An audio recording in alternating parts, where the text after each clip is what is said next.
time to talk. Her Excellency here, Kaine Kranda. This is yet another day, beautiful of course. I'm always talking about beautiful things and things that really, engages people and things that we worry about. They say the woman is the life because she gives life to everything. That's why you see most things are referred to her. Today I want to talk a little bit with someone very interesting about the girl child, because there's so much stories around the world. Today you hear the girl is being raped or abused in one way or the other. I know also the boys have the same problem, but it's a little bit more on the girl side. Today I'll be talking with Miss Nguavese. It's time to talk. Welcome back. Today I'll be chatting with Miss Nguavese, and she's so experienced. She's been working on the field. She knows a lot about details. So she's going to share a little bit. But before then, let her tell us a little bit about herself. You're welcome to the show. Thank you very much. It's good to You have look you. absolutely beautiful and your space is lovely. So yes, my name is Nguavese Zungwe. I work as a development worker in the field. I work in the area of policy as well as on the field, doing training and doing a lot of interventions on various issues, peace and security issues, issues of climate change, migration, water sanitation and hygiene. And all those areas I work with have a lot to do with the girl child and women generally. Being part of the society as women, of course, some of these issues or most of these issues are cross-cutting. So you keep coming across areas where you need to do specific interventions for women and for the girls. Wow. Yeah. This is interesting. This is a lot in just one space. Yes. It's a lot. Absolutely. Breaking them down is a lot to know and talk about. Yeah. All right. Can we know a little bit about you outside this? Who Okay, are so you? I am a mother. I'm a mother of one daughter. She's 19 years old. I'm very proud of her. So I'm Tiv by tribe, and I also hold a BSc Mass Communication. I live in Abuja. I love the sport called. I love sports generally, but I specifically so I love archery. Wow. Yes, because you use the arrow and the bow, and I feel somehow like I'm kind of a warrior. I have a warrior spirit, so I love that sport a lot. And I also love fencing. Those are games that are not very common here, but I have a lot of interest in them. That's beautiful. I'm going to ask you about this Okay. much later. So today, we're going to talk a little bit. I want to share a little bit about a mother having a child, which is a female child. Your experiences, what you think. We'll be right back. It's time to talk. So we're talking about the girl child. Being a mother of a girl, of a young teenager. What are the challenges? What are the fears? Can you share? Yes, I like to first of all talk from the background of having a child, a biological child with the gender or the sex that is female, that we refer to as woman. So you see that it's pretty simple that you give birth to a child that is a girl. But however, our society puts a lot of roles and responsibilities on women and on men. That's where the difference starts from. And that's also the background where the challenge of the girl child starts, especially in our society. You've heard a lot of stories where men celebrate that they have a boy child, and then sometimes when you have a girl, you are being shunned. And that alone stereotypes the girl. It devalues the girl. You'll be asking yourself, why am I female and why am I being treated differently from the male? It's because of the roles that the society and the value the society assigns on the boy child or on the girl child, because the girl child does not carry on the family name. She goes on to get married. But the boy child carries on the family name, you know, and that legacy is very important to families. But in doing so, you disenfranchise the girl, you disenfranchise her family, you disenfranchise the entire society just because you've stepped her role back. Therefore, she has challenges in contributing to development and even to issues that she can deal with. You restrict her from doing that because of the roles that the society has assigned. And we can talk about that in very many circles, where sometimes the families prefer to educate the boy than educate the girl. You know, especially if the resources are lacking, they would prefer to educate the boy because the boy will carry on the family name, like I said.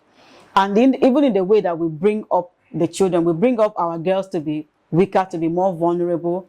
We take up roles that make them more vulnerable, roles that, you know, make them subservient to families, make them be, carry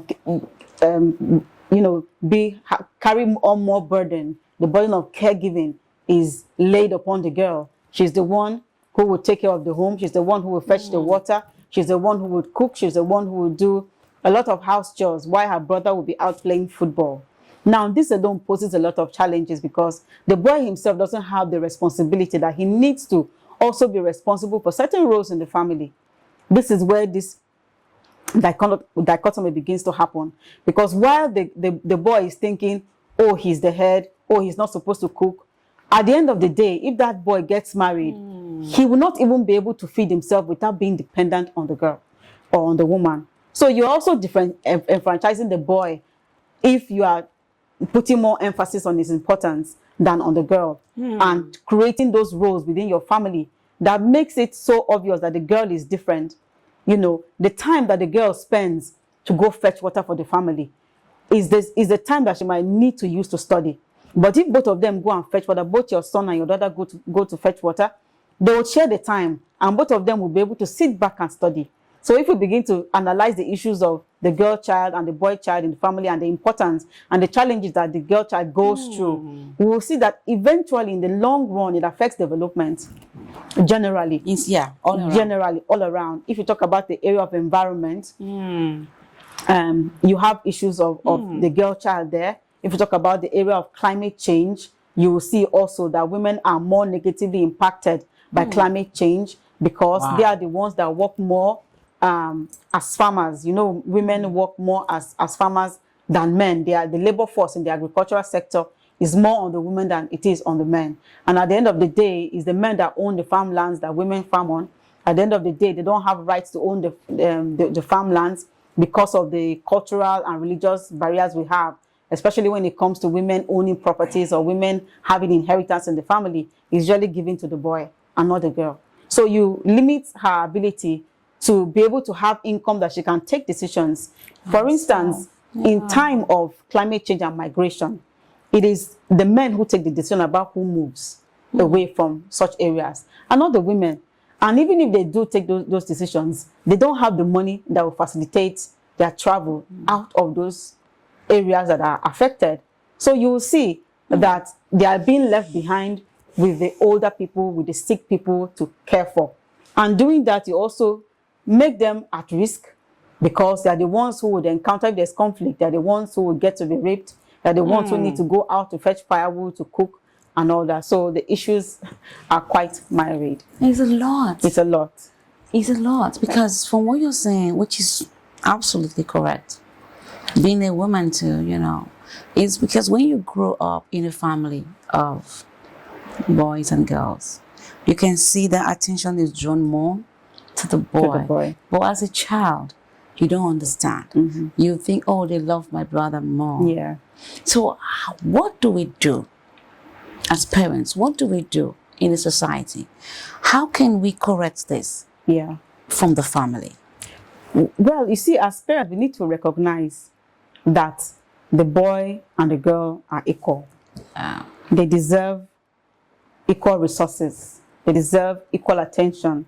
They deserve to be built up equally in the morals and every other way that you are raising your children. Give them the equal footing in life. so that they will be able to take up, they will know. Because you see, the girls are not even able to demand for certain things because they have been trained psychologically. They've been trained that you can't have certain things. But when you build that consciousness and you give your girl child that chance to compete equally in life, her output to the society is different and is better. Her output to herself is better. Remember, we know that girls look after their parents even more than the boys. It is your daughter who would go out there and remember, oh, there's daddy in the house. I have to buy Milo. I have to buy milk for my daddy. Most times the boys don't even remember because they go and marry and they take over their families and, the issues of their nucleus family. But the girl child always remembers to come back home. And in different sectors of the society, women leadership, women as leaders do better. In the area of education, they do better. In the area of even budgeting, they do better because we are the ones who know how to manage resources much, much better than men. For instance, if you give a man money and you give a woman money, that man can take that money and filter it on his friends. They can go have drinks and he will pay the bills. Those things don't really matter because it's not a micro thinker like the woman. But if you give a woman money, she thinks, oh, I need to do something for my children. I need to cook a particular nutritious food. Now she's also playing the role in health management because she's the one who knows exactly the kind of food to give to the family that will keep the family healthy. Now you disenfranchise that individual from having access to resources that will help improve the society. And so if the children in the family are sick, she doesn't have the knowledge to be able to provide what is needed. Both at the micro and the macro level. Wow. And there's also a research that says that Nigeria's GDP will be double its size if women are doing business as much as men. So there are different levels and different areas in society where we can improve the lot of women. So we need to, yes, give girls that same opportunity as you are giving the boys out there. In education, in everything that you do, provide the level playing ground so that the girl is also as confident as the man. Because you see, when you go out into the work environment, it is a girl who will sleep to a boss because she wants a role. But it's the boy that is doing the sleeping with the girl because he's in the place of power. He's in the place of power. So it's the men who themselves would require that you girl come and sleep with me and I will promote you. But if you have women in those positions, it becomes different. Because in the area of qualification as well, women do as good as men.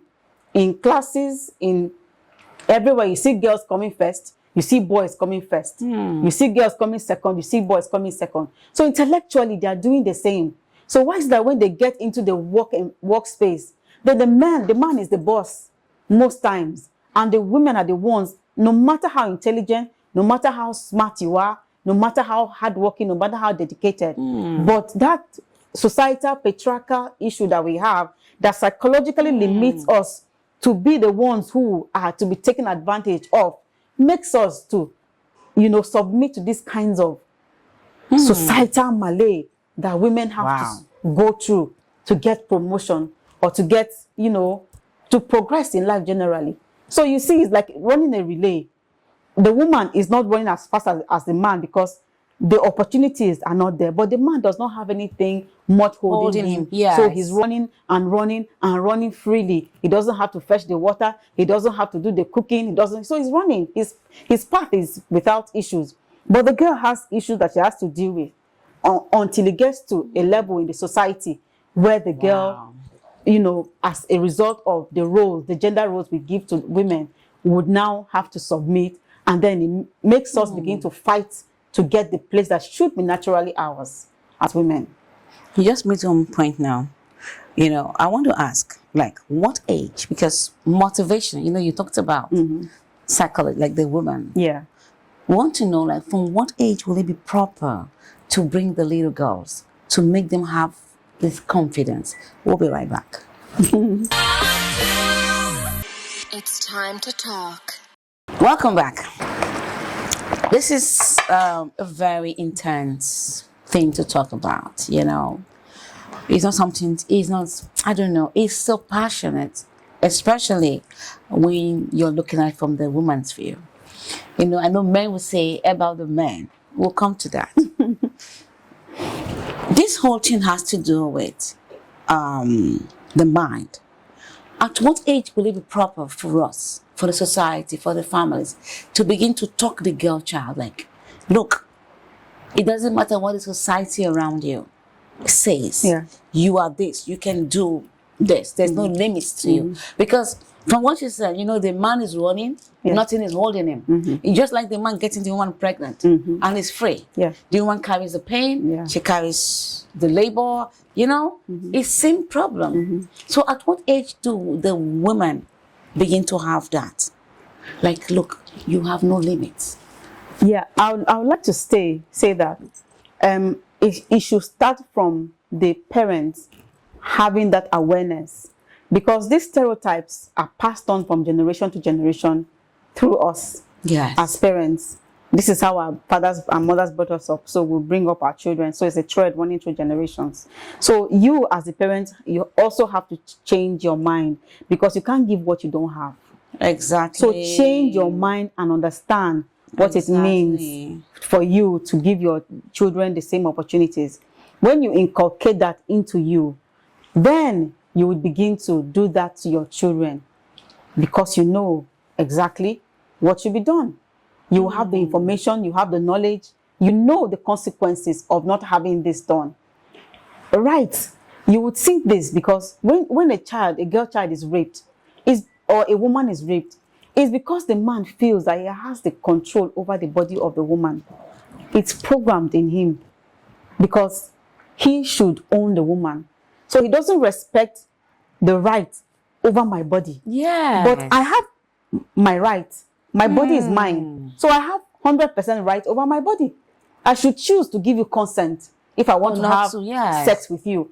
It's consensual, you know. So, but because the male mind is programmed to dominate, power, to dominate the woman, then they take that advantage. It's the reason why sometimes when you walk into the market, you see traders touching you, holding you. Why? Because they feel that they have, what are you? They have that authority over you. They won't do that to another man. They won't do that to another man. They will say, Oga, come, you know. But they won't touch them to say, they won't touch them or pull them. But they can touch a woman, call you my wife. Come, I'll marry you. You know, so these are things, these are issues that we have permeated in our society for generations and generations. So we have to first of all break the mindset.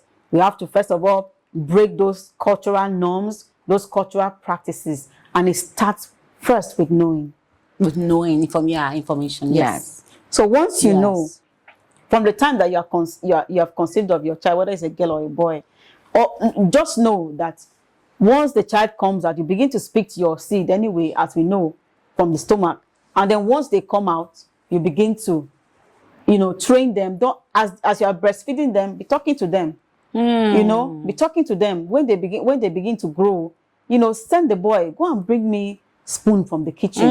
You know, and the girl sits down. The boy would begin to, you know, understand that, oh, this kitchen space also do is not only for my sister. I can also go in. And because my dad used to tell me that if he saw my brothers in the kitchen, he would tell them, leave the kitchen. What are you doing in the kitchen? Are you a girl? Come out of the kitchen. So, you know, this is how we bring up our children. So they, in their minds, it's not their fault. They have been trained. They have been, you know, they've been groomed. I don't belong to this space. I don't belong to this space. So they can't function in that space because that space does not belong to them. You know, so it's from the family that it starts before it gets into the larger society. And those cultural practices we have in our society, where there are certain places that women should not go, there are certain places that men should not go, you know, it creates those gender divides. You know, certain jobs that women can't do, certain jobs that men can't do, we are creating those divides in our society. You know, so we need to address that holistically, starting from the family. way out into the broader society. Yeah, talking about the family, you know, I think also information should be given out to men, because so many men have this mentality or this belief that when the woman have maybe the first child being a female, second a female, third a female, it becomes a problem.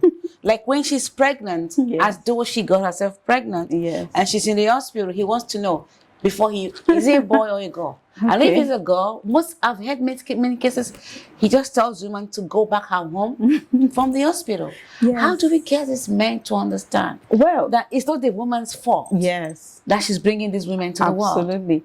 I'm not a medical person, but Yes. it's medically proven. It is not a woman that impregnates herself, it's a man. And the woman has a particular gene. I don't know if it's the XY gene that she has. Okay. So it's the man that gives the woman the sex of the child. And this is what most men don't know. You can't give a woman a child, or you can't send your sperm into the woman and the woman in the womb decides To change. the sex of the child. It's not the woman is just incubating the child that you've given, the sex that you've given. So the doctors might advise you that if you want a boy, you know, meet your wife at this particular time. But it is the chromosome, is that the X chromosome or the Y chromosome that goes to meet with the woman's already established chromosome that will determine whether this is a boy or this is a girl. This information, men should have it. It's not the woman that should be victimized as a witch, that should be victimized as she's just giving me girls. It is the man's fault. Oga, it is your fault. You are the one who gives the woman the child to carry. It is not the woman's fault. So you need to understand critically what is going on biologically for you to be able to take decisions Yeah. that would. Yeah, it's very Yeah. emotional. So yes, It's it painful is. because It as a is. woman, when you hear the stories, you'll be like, why would this be a reason why Exactly. you want a woman out? Exactly. Just because she gave birth to a female. Yes. And it is women that perpetrate those traditional religions. It's us. We are the ones that would carry on those cultural beliefs and norms and will carry it through our gen. It's the women that are mostly responsible for raising children. So we are the ones that generally carry on those practices and religious issues that has to do with this kind of imbalance when it comes to that. It's women. We are the ones who will shave another woman's head because her husband died. We are the ones who will take the razor and do it. And do the And accuse the circumcision woman, too. yes, accuse the woman of killing her husband. It's us. So we as women also need to speak to ourselves. It is the woman who would rather vote a man because she believes that the man is a better leader than the woman. It's us. So we as women need to speak to ourselves and educate ourselves properly on the right thing to do, on what needs to be done. We are the ones that have that responsibility. And yes, the men, of course, would also, because most times those cultural practices, they are the ones that determine it, and then we carry it and run with it. So it is a responsibility of both the man and the woman. To do it, because Yes. that makes a society. Yes. Because if enough information and enough knowing, like you said, Yeah. enough awareness, like Yeah. you see what I mean, this has to stop from my home. Yeah. I want to do the changes. Yeah. I think it will go a long way. It will go One a family long to way. another. Yeah. Because you rightly said, which is true. The same woman that is being, victimized, brought down, she still goes to marry Absolutely. another man. Yes. And she still carries that problem. Absolutely. Oh my goodness, it's so Absolutely. nice having you today. Absolutely. Thank you This so topic, much. this talk cannot end because Yeah. enough needs to be said, enough Absolutely. needs to be done Absolutely. for people to really get it right. Absolutely. And then more generations are still coming, and the youth are coming. So it's something to really put out there. And I don't know if there's a resource place like anything that you can share for people that want to get more information, just in case. Yes, I mean, information is out there. Yes, yeah, out in the there. computer, yeah. The computer, you can just read. There's a whole lot of resources that you can Okay. read in every area. Okay. Women and the environment, Yeah. gender issues in Nigeria. My office, Women Environmental Program, currently, it's actually my boss, Dr. Priscilla Achapa, that did a research with the National Center for Women Development to identify the gender gaps in public sectors. So we worked on that research, and you would see so much gap: agricultural, energy. You know, it's out there, so you can actually research, and you find a lot of material, a lot of information out there about the issues of women, the girl child. Female genital mutilation, you know, is also an issue. You know, so there's so much to be. Yeah, I feel to comment you about your hairstyle and the way you look. You know, actually, you look like an African. You know, like you know, maybe from South Africa. Oh, I see. Yeah, you know, Kenya. Yes. Do people tell you that? A lot. I get that quite a bit. How long have you grown your hair? Your dreadlock? My hair is maybe 3 years now. I had dreadlock before that I had for 5 years. It was long, but I cut it off, and then after a while, I started again. This is 3 years. Yes. And is this long? Yes, it is. Oh wow, it's beautiful. Thank you. Yeah, it's beautiful. Thank you. Yeah, and then we feel to talk today about your favorite food. Oh, okay. Yes. This is part of our show, you know. Absolutely. My favorite food is actually beans. Really? As a thief person, you would wonder I should be saying pounded yam, right? But I love beans, and I also love rice and beans. I had that in my secondary school. They used to cook a lot of rice and beans, and you know how secondary school food can be somehow. But I actually liked the rice and beans they used to cook in my secondary school. So from that time, I took a liking to that. And my mom used to cook beans. She would keep it on the fire for so long to cook it to be very soft. So I loved the way she used to make beans. So I took a liking to beans, rice and beans. It's not because of any particular, like maybe the beans taste, you know? Yeah, it brings a lot of protein. good memories for me. Also for my grandmom that used to also serve me a particular kind of beans. She knew I liked it, so she would make it and send to me. Oh, wow. So that's okay. Let's see you in the kitchen later. Okay. See how you can make it. Okay. It's so nice talking to you Absolutely. today. I'm so happy to meet you. Absolutely. Yeah. And you know, such opportunities like that you are creating, these kind of mediums is actually what we need. The forum you have created to put out the information out there. Because it's not everybody that knows about this, but whoever comes across this beautiful work you're doing would learn a lot from it, and will also be able to imbibe that and carry on. So I want to actually commend you very much. Thank you. For the work you're doing for us in the society and for women in specific. And I wish you the very best. Thank you. It's so nice having you. Stay tuned. And this is Dr. Kaine Kranda Show. Thank you for being there. Be positive. Bye for now. A little bit of this and a little bit of that. Take a seat, let's have a chat. What's going on with you? Something fun, something new. Let's see what we can do. It's time to talk.